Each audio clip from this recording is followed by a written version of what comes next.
yo, put me in the game, coach. I knock it down at the buzzer, like my name go. MJ fadeaway, ayy.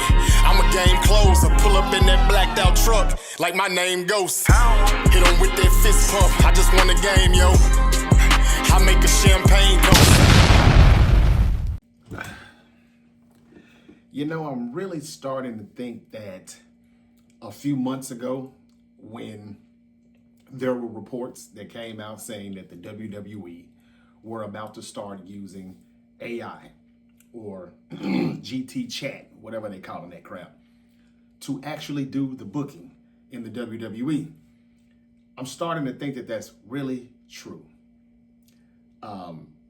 We'll talk about the WWE Monday Night Raw last night here in my city, Memphis, Tennessee. No, I was not at Monday Night Raw last night. I refused to buy a ticket. I'm still on that. But I have tried to come back and review some of these shows. But yes, Monday Night Raw was in my city, right here in Memphis, Tennessee last night. And it just seems like they really are using AI to book these shows. And it just seems like there's no creative. We're leaving these shows with nothing to sink our teeth into. We're leaving these shows with absolutely nothing to think about for the next week, nothing to look excited. Nothing to be excited for the next show. Week to week to week, it's the same old copy and paste creative. And this is the reason why I have been very critical of Triple H for the past 2 years, nearly. Year and a half, especially.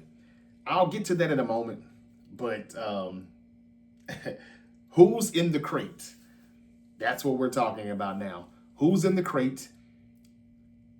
We saw a crate box saying don't open until February 28, 2026, which is Elimination Chamber. And who's under the mask in all black, who continues to curb stomp every member of the Vision. We'll talk about that in a moment. Ladies and gentlemen, this is The Great Debate Show, and The Great Debate Show is available wherever, on all social media platforms. Follow The Great Debate Show on all social media platforms and subscribe to the YouTube channel. And while you're ready, hit that notification bell, because you never know when your favorite unk might pop back up. And I'm up right now. And we had some breaking news yesterday. Today, first of all, is Tuesday, February 17th. And I want to say happy birthday to the greatest of all time, in my opinion, Michael Jeffrey Jordan. I don't know exactly what he turns today, but today is his birthday. Actually, I want to say he's like 62 or 63, if I'm not mistaken. But happy birthday to the GOAT. My GOAT anyway, Michael Jordan. Happy birthday, bro. All right. So we'll get back to WWE in a minute. And but the breaking news that I had from yesterday was, one, Bianca Belair is having another surgery on her fingers, or her hand, her finger, and her broken knuckle. Her knuckle bone is what's really broke, and she tore ligaments in her fingers. This means she's not going to make WrestleMania 42. This makes it very hard for Jade Cargill to have a competitive opponent, somebody that we can take serious, somebody that we actually think could actually win or take the title from Jade. Bianca was the only one that we thought would do it. If they have to go back to Tiffany Stratton, I'm going to get the 9mm, like I said, blow my brains out. But anyway, I'll get to that in a moment with Bianca Belair. The other breaking news is that, well, around 11 a.m. yesterday on Monday, the Miami Dolphins released Tyreek Hill.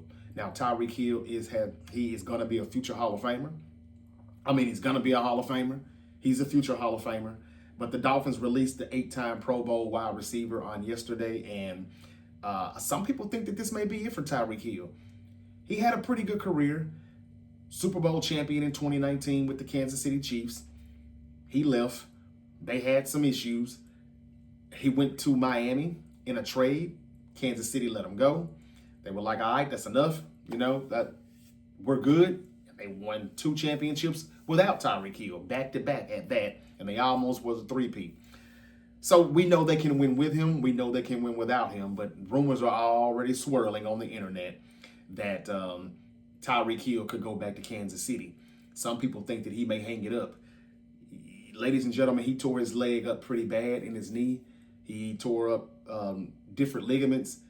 It was a broken bone in his knee along with the torn ACL. And they say that he just started to walk on his own this week. It's the first time he's been able to do so since he had the surgery. And I'm assuming he had that immediately after the injury, which was back in September. Now, another report came out later on saying that Tyreek Hill is going to be fine and he can play. Don't pay attention to some of the reports that are coming out. The 8-time Pro Bowl wide receiver will be an unrestricted free agent for the first time in his career, according to Adam Schefter. Do you want Tyreek Hill? I was going to say that this could be it for him because he did maybe lose a step. I wouldn't say a step or two. Maybe not even a whole step, but he probably lost half a step, kind of like Christian McCaffrey. Still good, but not quite the same. But then he got hurt. So now he'll probably, lose a step or two now. I don't know, but his agent Drew Rosenhaus said that Tyreek Hill is progressing well and intends to play next season. The question is when. Will he be ready by week 1 if he's just now able to walk? But hey, we got a 6-month off season, 6-7 months, and we'll see. But he's released. He's a free agent. The Miami Dolphins cleared $60 million in cap space while doing so.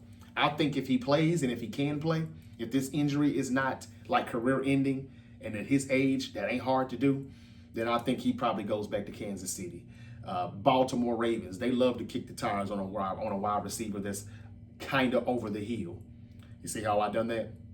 Over the hill, Tyreek Hill. Anyway, yeah, if Drew Rosenhaus, and of course he just wants to get paid, he wants to get his player played so he can get paid. But if it's true that he's progressing well and he intends to play next season, then I'll say he goes to the Chiefs or the Ravens, or I would love to see him with the San Francisco 49ers, my San Francisco 49ers. Reason being, he could run all the plays that Kyle Shanahan used to call for Deebo Samuel. And he's faster. He has the speed, the agility. And the only problem is who's going to throw him the ball if he still can fly up the field like he did his entire career. Purdy's not going to be able to probably get that deep ball. He's probably the ball's going to sail. He'll have to burn the DBs by at least a good 3 to 5 yards so he can stop or go back and get it. Because his Purdy's football kind of floats. Because he kind of has a noodle arm. And that's why, he's good where he's good at, and that's not one of his strengths when it comes to arm strength. But the end arounds, the jet sweeps, the wide receiver screens, all of the gadget plays, Tyreek Hill could be that guy. Kyle didn't even use any of those plays this season without Deebo, now that Deebo, left. I would like to kick the tires on him. I'm sure it will come at a cheap price. And if it did, I would definitely kick the tires on him. But, and there's already a report saying that the Niners could be a team at the top of the list for Tyreek Hill to go to. But, hey, he's a Florida guy. He played in Miami for the Dolphins. He probably doesn't want to go away, too much further from there. The Jacksonville Jaguars could use a wide receiver. We know Josh Allen could use a wide receiver, even though I think A.J. Brown would be on the Bills, Patriots, Ravens, on their list. And I'm not opposed to A.J. Brown going back to the Tennessee Titans. He's from Mississippi. He's not very far away if he goes back home to the Titans, and they've got a quarterback that looks like he could be the future. And now the president, Cam Ward. It will probably be just as good as it was when he left Tennessee, but probably better. But if he goes to Baltimore, he gets to reunite with Derrick Henry, Lamar Jackson, way better than Ryan Tannehill when they were together in Tennessee. So, we'll see where A.J. Brown goes. But Tyreek Hill, do you think Tyreek Hill still has enough gas in the tank to help a contending team win a championship? Kansas City is the place, though, probably. That's probably the number one spot. They need him, and he needs them. So if they could put that stuff to the side, whatever they had going on, that's where I see him going. Anyway, Tyreek Hill is released, and the Dolphins saved $60 million. I don't really care to talk about this part, but Mike Tyson and Floyd Mayweather have a fight set. We talked about this months ago, and then it just kind of went away, but now it's back. The boxing legends are set to fight in an exhibition match on April the 25th in Congo. So they're fighting in Africa. That's according to the Ring magazine. Just don't care to talk about it. I won't cover that. I cover real fights, and this is not a real fight. I don't even do exhibitions. I told you the Dolphins cleared $60 million. And the All-Star Weekend, did you watch it? What did you think about it? Let me know in the comments if you like the new format. I think personally they should just go back to the old format, East versus West, and they just need to compete. And if they're not going to compete like Bianca, Anthony Edwards, and those guys did on Sunday, then just scrap the All-Star game. Other things that have been going on the social media networks, platforms around the world, concerning the NBA is should they just drop the NBA dunking contest? I kind of think they should. I heard Stephen A. Smith and Kendrick Perkins having a good debate on yesterday about how, Perk thinks that they shouldn't do it just because it's just,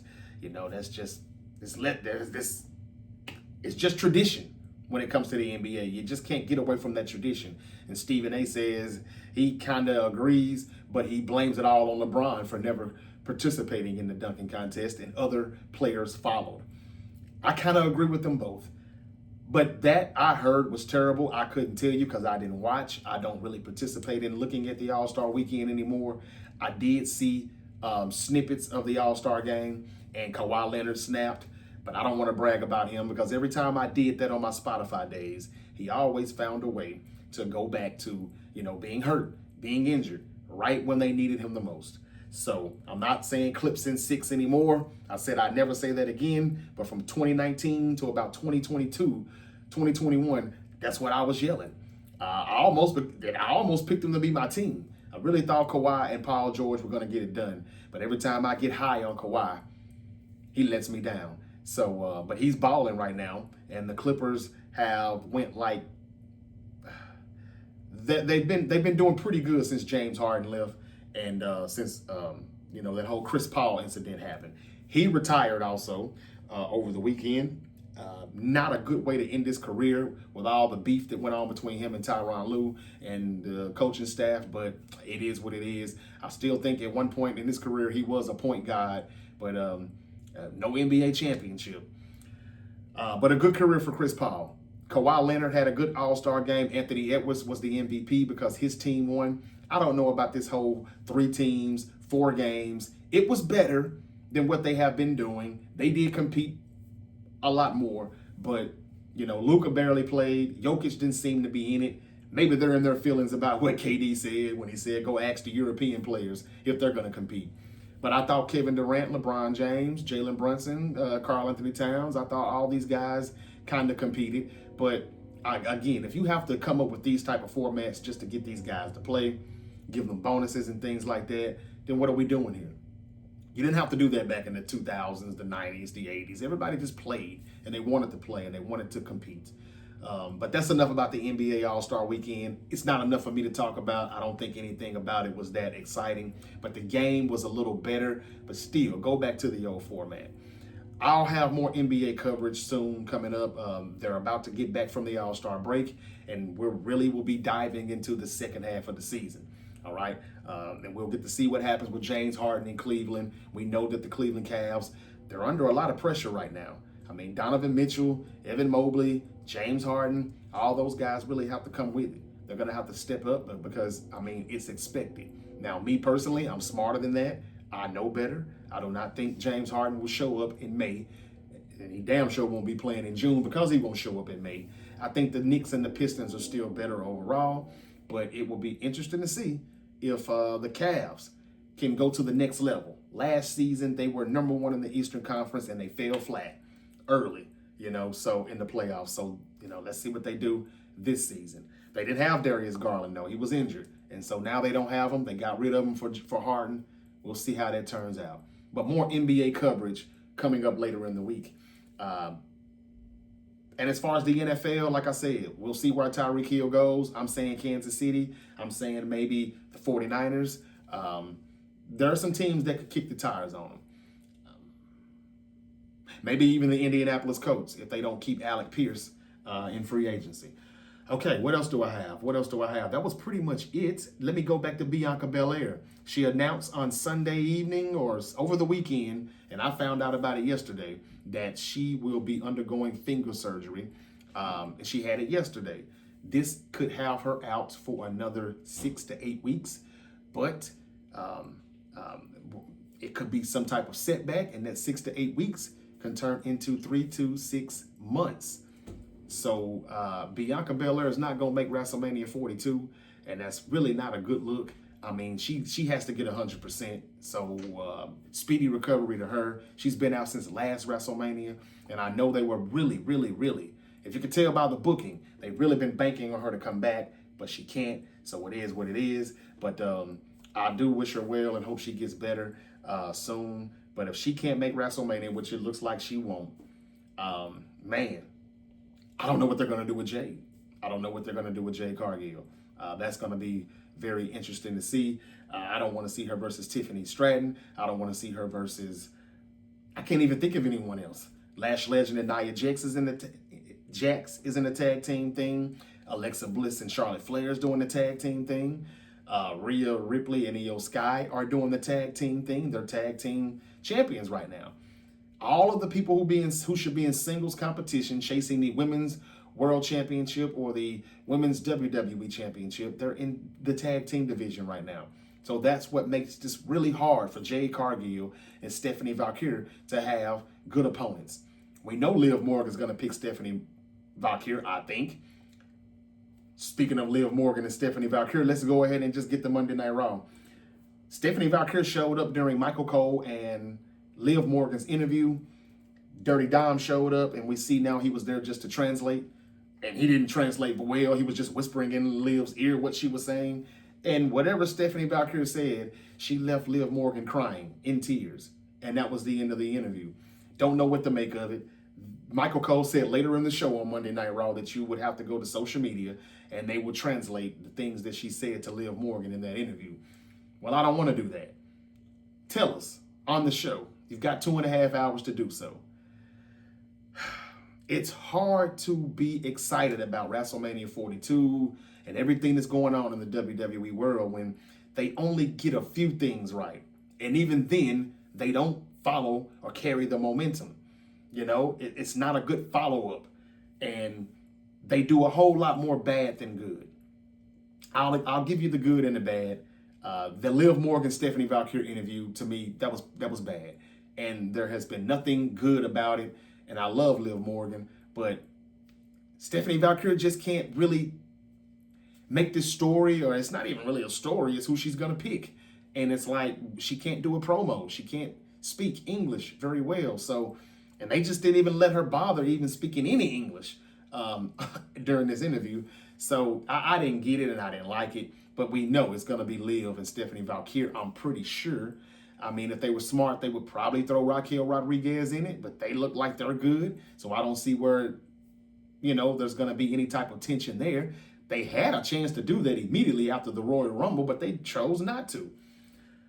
They had a chance to let Raquel Rodriguez win the title, and it could be Liv and Raquel, and here we go from what happened from the Royal Rumble, and they didn't do that either. So I think they dropped the ball on all of that. I would have did Liv and Raquel, or I would have did Liv and Raquel versus Stephanie Valkyrie. And they're choosing to do neither. That was the bad.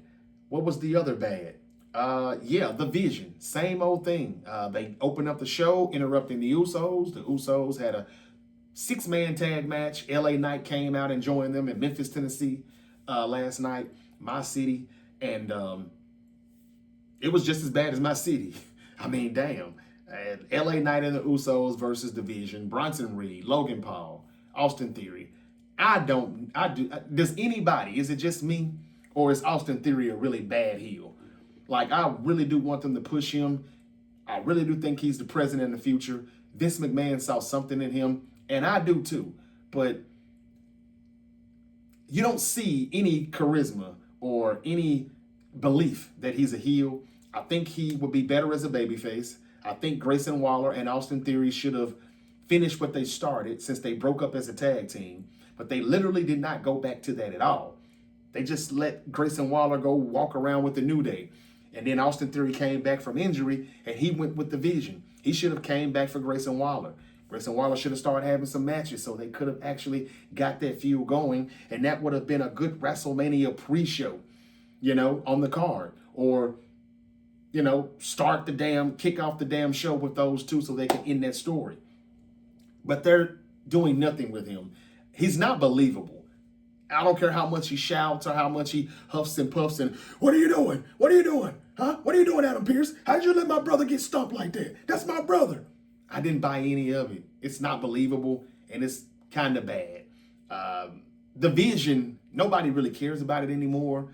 We wish Seth Rollins would just come on back and just end this. But then Braun Breaker got hurt, so I don't know where they're going with this at all, ladies and gentlemen. I don't. There are rumors now that Seth Rollins is back in the gym training for his comeback, for his return. But who is he going to return to face? Bronson Reed? Is he going to get a tag team partner or two? Is he going to get two other partners to go against the Vision? 3-on-3 for WrestleMania? What are they going to do without Braun Breaker? I just think that they should probably hold off on Seth Rollins' return. But he is training right now, and that's probably for him to return. I don't know. But again, the Vision and the guy in the hoodie and the black mask again came out and curve stomped Logan Paul on the announce table. It was a good spot and all of that. But once again, we still don't know who he is. And they're going to just let that shit linger and linger and linger over, I guess, until the Chamber. Maybe even longer than that. I don't know. But I know Braun Breaker's injury is kind of stalling some things. But that's the WWE's fault too.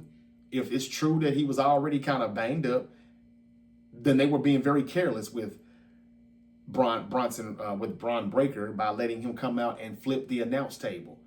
And that made it worse, and he had to have immediate hernia surgery, which is said reportedly to keep him out. Unless they're making this up and they're actually swerving us, unless this is a swerve, and I don't know why they would do that, because Braun Breaker would need to be on television to build for WrestleMania when Seth returns and reveals that he's the guy who's been doing it. Even though it's really not him.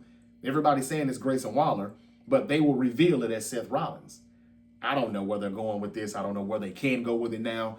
WWE creative has been bad, but these injuries is not helping their situation anymore either. So I don't want to, put too much blame on them, but they do deserve a lot of blame. So the Vision and the Usos and all of that, to me, that was bad. Jimmy Uso had to eat the pin, of course. Somebody who should be having a good singles run. Somebody who is more charismatic and can do he's more charismatic and he can do a promo better than his brother, than his twin brother, Jey Uso, in my opinion. But they just will not let him, do anything but eat pins and just kind of like be in the middle of the story or whatever, or the feud. But, he's just there. So I thought the opening part of the show, it was bad because, again, we're going nowhere with it. We're going nowhere with it. When are we going to find out who this guy is? Then a little bit after that, we get this damn crate that's in the middle in the backstage. It's just there. The guy delivered it. And the crate says, do not open until February 28th, 2026. Adam Pearce says, yes, I can see that. I see what it says. Who sent it? Well, what's in it? He said, I don't know what's in it. I didn't open it. Well, why didn't you open it? Adam Pearce tells the delivery guy to send the crate. Instead of opening it up to find out what it is, he's going to take the orders of whoever put this on the box saying, do not open it until February 28th, which is the day of the Chamber. And he told the delivery guy to take it to SmackDown and let Nick Aldis, general manager on SmackDown, let him deal with it. Again, y'all, this is nothing to make me say, I cannot wait to watch Elimination Chamber. Saturday, February 28th. I just can't wait to see who's inside the crate. This is just, I'm really flabbergasted as to how they actually think that this is good television. This is good creative. It's not. It's not, and it's not even close. I don't care who's in that crate. I don't know who's in that crate. Could it be Chris Jericho? I don't know. It could be. Could it be? I don't know who it could be. But whoever it is, what is it there for? Who are they there for? And why not just show up instead of being inside a damn crate? Or maybe it's not a person. Maybe it's a certain item or something that's going to show you something else of who the person is. I just don't know where they're going with it. But this is where we come. All this mystery stuff. And still no storytelling. I don't see it one bit. So again, that was bad.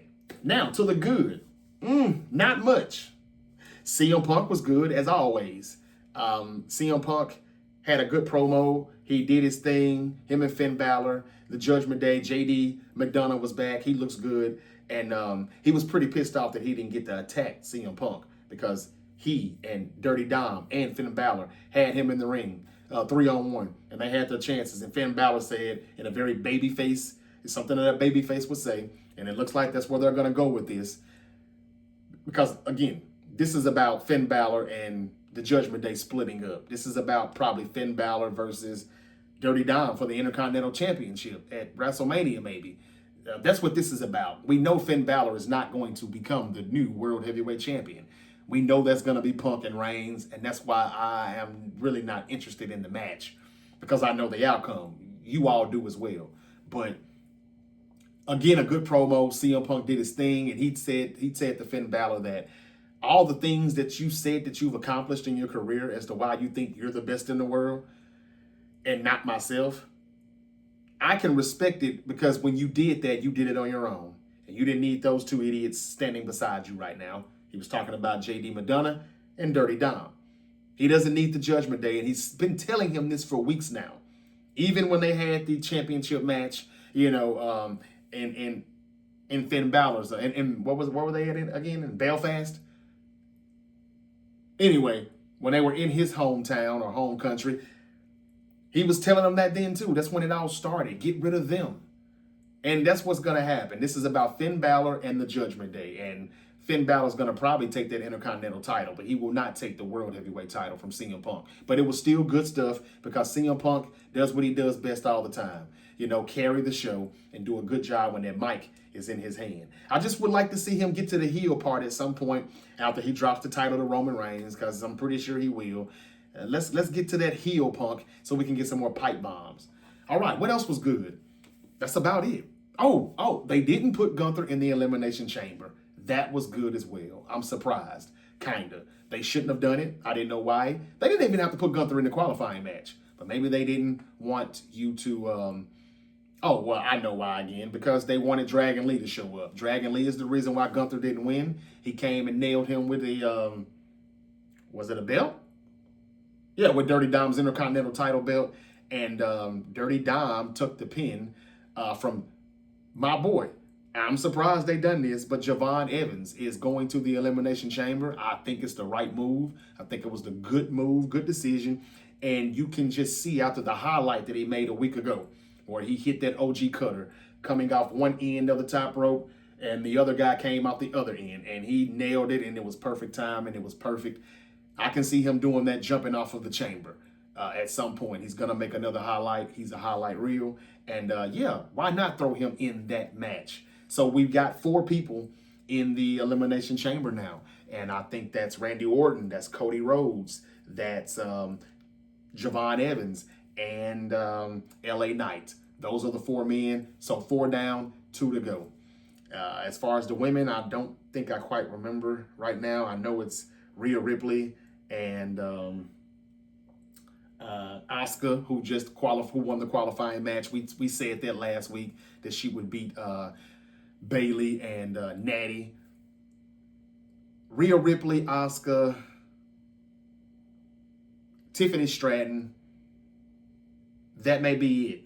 Is there a 4th woman already in there, or do they need another few more matches to go? I'm not sure, but I know I can name 3 out of 4 if it is already 4. Again, this Elimination Chamber on the women's side is going to be very, very, very interesting to see how they do it, because the winner is who's going to fight Jade Cargill. We pretty much are for certain that Liv is going to fight Stephanie Valkyrie, even though she won't give us her damn answer yet. We would like to know what the hell Stephanie Valkyrie said to make Liv Morgan cry. She's a heel. Heels don't do that. So what the hell did she say? But back to Jade Cargill and her title. She has to have a title defense at WrestleMania, but to who? I don't know. There's 2 more or 3 more spots for the Elimination Chamber. Io Sky is going to get in hers. She's going to win hers. I forget who the other 2 women are that she's going to be going up against in that qualifying match, but she's going to win it.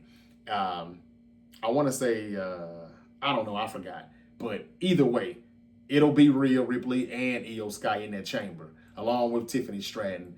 And I just don't know where they're going to go with that. But if they didn't have Rhea in this tag team thing with Io, and I still think they're going to let Rhea and Io Sky, split up some type of way, because there were rumors that was going to be a WrestleMania match. There were rumors that it was going to be a WrestleMania main event match on night one. Well, where does that leave Jade if they do Rhea and Io? Would it be Charlotte? Are they going to cancel that Rhea and Io plans and put Rhea against Jade? They're teasing things with Jade. Her and Charlotte have had their face-to-face moments. Rhea Ripley just, had hers with Jade. Jade looked at her and walked off. But yeah, if it's Rhea, they're definitely going to put the title back on Rhea. But I don't think Jade should lose. I know she hasn't been that good and she hasn't defended her title, but I think she should get it. I think she should get it at least up until after Backlash. To be honest with you, because she's supposed to be so dominant and she just doesn't, take pins. We haven't seen that really happen much since the Tiffany Stratton stuff. Why would they put it back on Tiffany Stratton? I mean, they can't keep going back and forth like this ping pong match. So anyway, I don't know. But Bianca Belair being out, that really does hurt. And I don't know. We'll see what happens from there. All right. That's pretty much it for me, 49er fans. I told you the other day, I believe on Sunday or Saturday, that Juwan Jennings is probably not coming back to San Francisco for the 49ers. His 3 possible landing spots right now, I'm told, is the Tennessee Titans. Robert Saleh, he played in Tennessee in college. He's from Tennessee. I think that's where he's going. But also the Seahawks and the Giants. Now, I know Niner fans would not like to see him in a Seahawk jersey. But that's pretty much the news. Where is Tyreek Hill going to play? Who is going to replace Bianca Belair for WrestleMania 42 versus Jade? Because I think that's where they were going to go. Let me know all that in the comments. I would love to hear your thoughts. The Great Debate Show is available on all social media platforms. Rate, review, follow, and subscribe to the YouTube channel. I think that's pretty much all I got for now. We'll see what happens. We'll see what happens. As the week progresses, y'all, I will talk more about some NBA action and what can happen in this NFL offseason as we get ready for the draft and we get ready for free agency, which is going to be a lot sooner in the next couple of weeks. The Raiders hired a new offensive coordinator. The Seahawks quarterback coach Andrew Janico is expected to join Clint Kubiak's staff with the Las Vegas Raiders. And the Seahawks hired a new offensive coordinator, and it's the 49ers tight end coach, Brian Fleury. He's joining the NFC West rival. That's according to NFL Network. A lot of people thought that the Seahawks would go in-house. They didn't. And a lot of Seahawks fans think that was the right move. Now, I don't know much about tight end coach Brian Fleury, but he's been with us for a long time, since 2019, with different roles as an assistant coach. Now he's an OC. I would hope that he's not that good. That would help us out if the Seahawks can kind of, fall back a little bit, take a step down after being Super Bowl champions.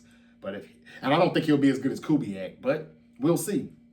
They hire a tight end coach from our staff to be a part of the Seahawks, and now he's their new OC. Kyle Shanahan can't keep coaches to save his life. But again, Kyle does everything anyway, so I don't know why Niner fans get so upset about it. He literally tries to damn near do everything and control everything. So anyway, I think that's pretty much everything that I've got. Former UFC champ Cain Velasquez, he was released from prison on parole. He was sentenced to 5 years in prison in March of 2025. But he's been in there since 2022, 2023. I would have been in there too. He went to go shoot at somebody that had sexually assaulted his son or something like that. Or was it molesting his son? It was something like that. But yeah, he went to go get that guy, but somebody else ended up getting hurt, not the person who actually done it. And anyway, he didn't have to do the whole 5 years though. He took a plea deal. He could have got life. He took a plea deal, 5 years, and he only ended up doing about 3.5. So congratulations to Cain. My pronunciation is terrible, y'all, with some of these people's names. I'm sorry. But y'all know who I mean. Velasquez. There's rumors he could go back to the WWE, but then somebody will shut that down saying he just wants to take time right now to be with family. And he's been in fucking prison. So, I wouldn't want to just jump right back to that right now, probably. Derek Carr keeps talking, man. He wants to unretire.